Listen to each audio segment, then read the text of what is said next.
One more time, it asks me to check my speaker. Suppress background news, automatically adjust volume. No.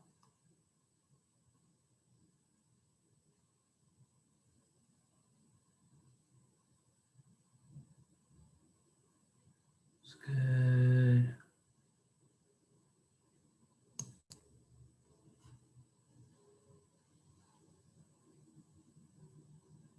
All right, somebody say something. Sophie, say something. Hello.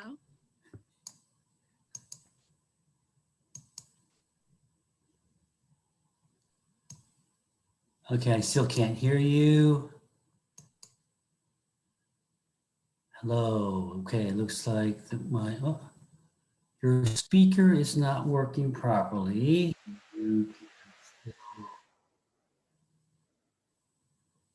Okay, all right, whatever.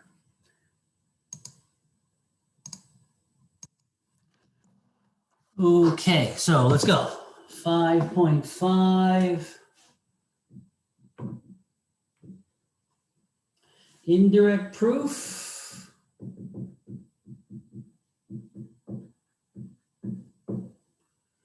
And inequalities in a triangle. Okay.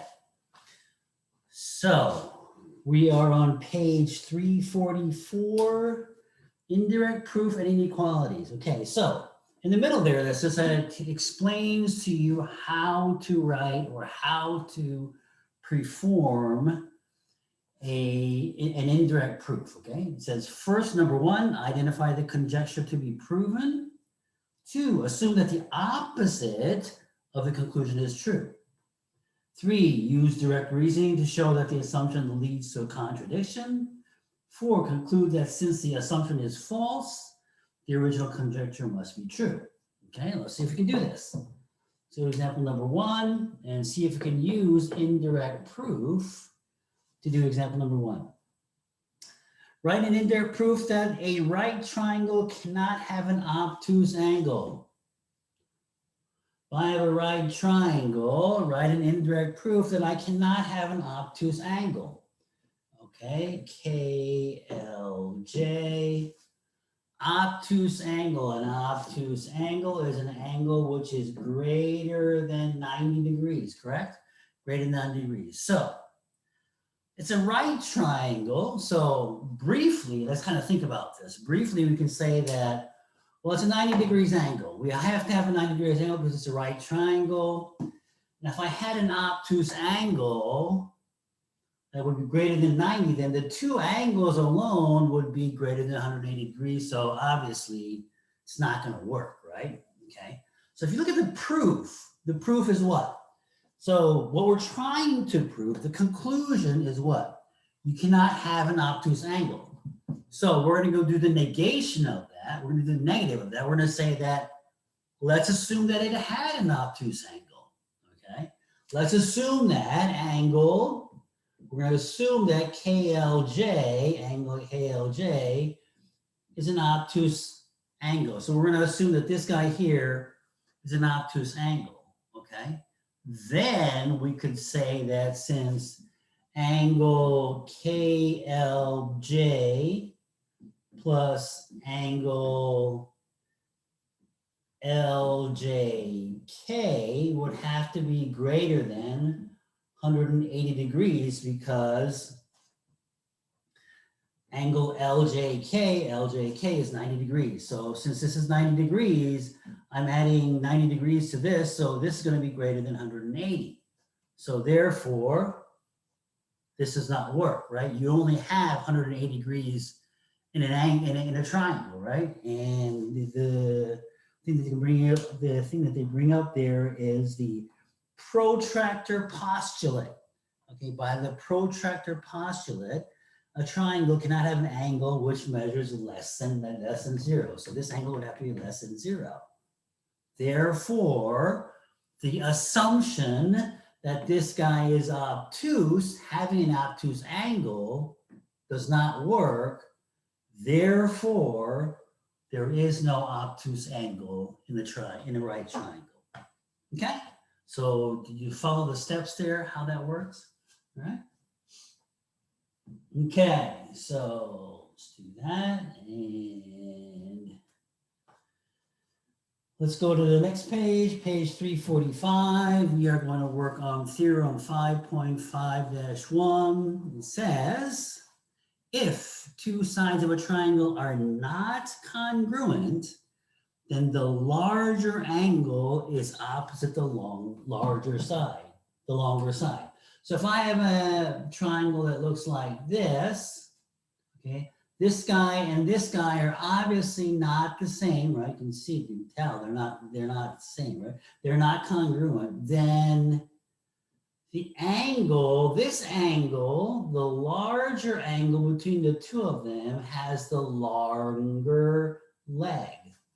Okay, longer side, right? So this side is a longer side than this side. Therefore, the opposite angle to the longer side is going to be larger than the opposite angle to the smaller side, or the shorter side, I guess.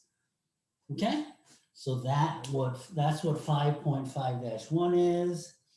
In 5.5-2, we have, if two angles of a triangle are not congruent, then the longer side is opposite the larger angle.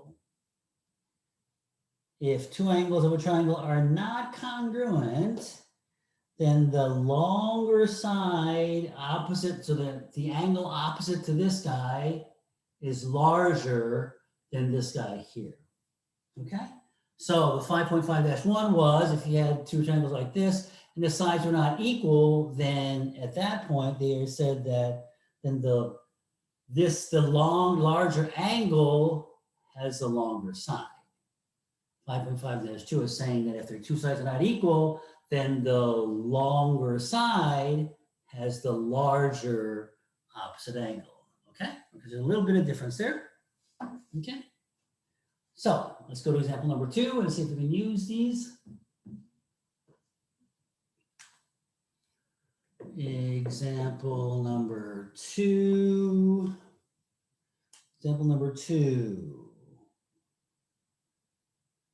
Where are we? Write the angles in order from smallest to largest.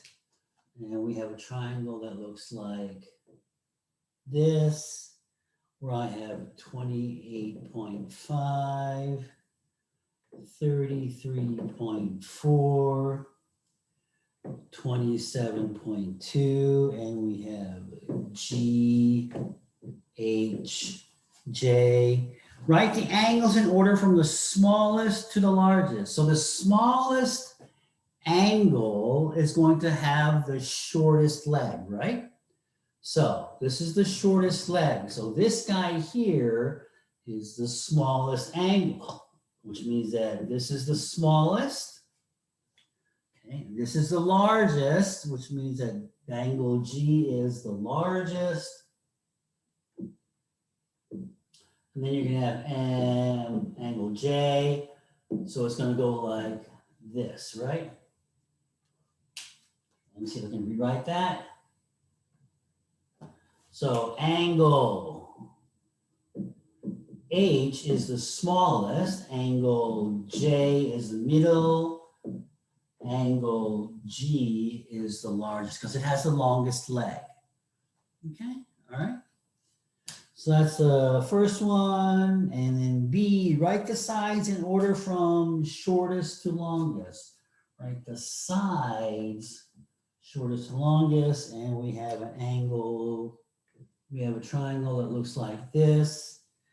And I have 39 degrees and I have 54 degrees. Therefore, this guy here is going to be 180 subtract 39 plus 54. 39 plus 54 is 93, so it's going to be 87. So this guy here is 87. Okay, so therefore, this is KLM, and we want to write the sides from shortest to longest. So the shortest side is going to have the smallest angle. So the one opposite to that is going to be KM is the shortest. The next one is this guy here, so it's going to be LM. And then we did KM, LM, so the KL would be the longest, right? Because this is the 87, and opposite to that is KL. Okay, so KL like that. All right. Okay, so that's example number 2. Flip the page. Flip the page. There is a triangle inequality theorem. Triangle inequality theorem, it's 5.5-3. It says the sum of any two side lengths of a triangle is greater than the third side length. Okay, so if I had something looks like this, and we have A, B, C, that means that AB plus BC, AB plus BC has to be greater than AC. AB plus AC has to be greater than BC. And we have AB that's left over, so it's going to be BC plus CA, I guess. Okay. In other words, if I have, we call this X, Y, and Z. X plus Y has to be greater than Z. Y plus Z has to be greater than X. And then we're going to have X plus Z has to be greater than Y. Which makes sense, right? Because if I gave you 3 sides, and I told you one of them is 1, the other is 2, the other is 10, you can't make a triangle out of this, right? You're going to have a length that's 10 here, and a 1, and a 2, right? How are you possibly going to make a triangle out of that, right? Same thing, if I had 1, 2, and 5, same thing, right? Even if I gave you a 5, 1, 2, and 5, as you can see, you're not making a triangle, right? 2 sides, when you add the 2 sides, it has to be greater than the other one, okay? So that's the inequality for the side lengths of a triangle, right? The inequalities, right? Okay. Okay, so let's take a look and see if we can do some examples here. Example number 3. Applying the triangle inequality theorem. Tell whether a triangle can have sides given the lengths 3, 5, and 7. So the first one is 3, 5, and 7. 3 plus 5, yes, indeed, is greater than 7. And 5 plus 7 is greater than 3. 3 plus 7 is greater than 5. 10, 12, 8. So this works, right? This works. Okay, B. I have 6, 4, 6.5, and 11. 4 plus 6.5, 11. 4 plus, that's a plus. 4 plus 11, 6.5, 6.5 plus 11, greater than 4. 17 and a half, so that's good. 15, that's good. 10 and a half, oh, that does not work. So this guy does not work here. Okay, therefore, since one of them doesn't work, you're not going to be able to make a triangle out of that, right? So if you think about it, it makes sense because I have 11. And if I put them just right on top of each other, I'm going to have 6.5, and I'm going to have 4 here. So I have a gap there of 0.5, right? So I can't make a triangle. Okay. All right, then I have C. I have n plus 5, n squared, and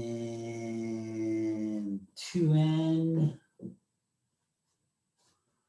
n is equal to 3. So if I put n equals 3 in here, n equals 3 in here, I get 8. N squared is going to be 9. 2 times n is 6. So these are the 3 lengths. So let's see if they work.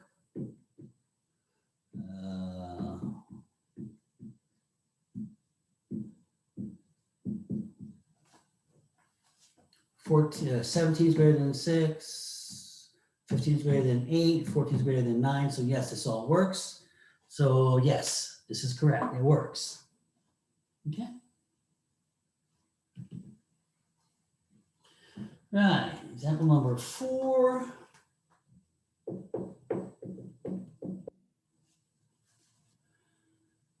Okay, the lengths of 2 sides of a triangle are, find the range of possible lengths for the third side.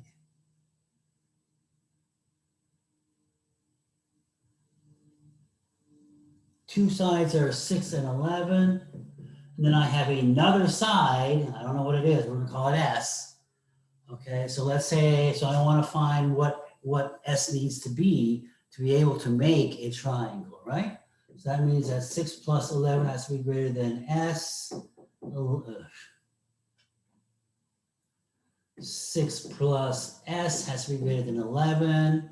11 plus S has to be greater than 6. Okay, so I'm going to get 3 here. I'm going to have 3 different ones. So I'm going to get 17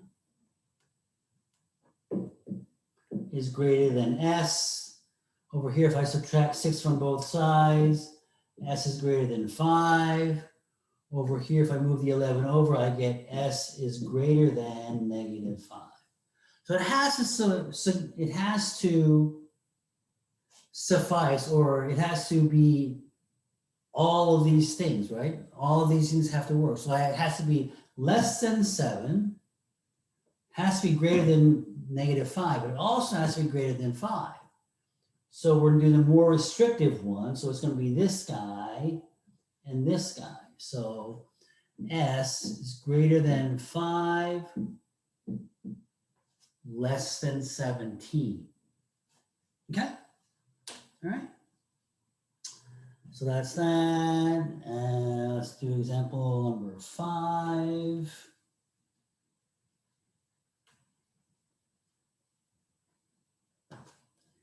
Example number 5. Map shows the approximate distance from San Antonio to Mason and from San Antonio to Austin. What is the range of distance between Mason to Austin? So we have San Antonio, we have Mason, and we have Austin here. And this is 111, and this guy here is 78. And I want to know this guy here, I want to know what is the range of distance. So since it's a triangle, the triangle inequalities have to be satisfied. So the 111 plus 78 has to be greater than X. X plus 111 is greater than 78. X plus 78 is greater than 111. Okay, so here I have, this is 189. So X from here, I'm going to get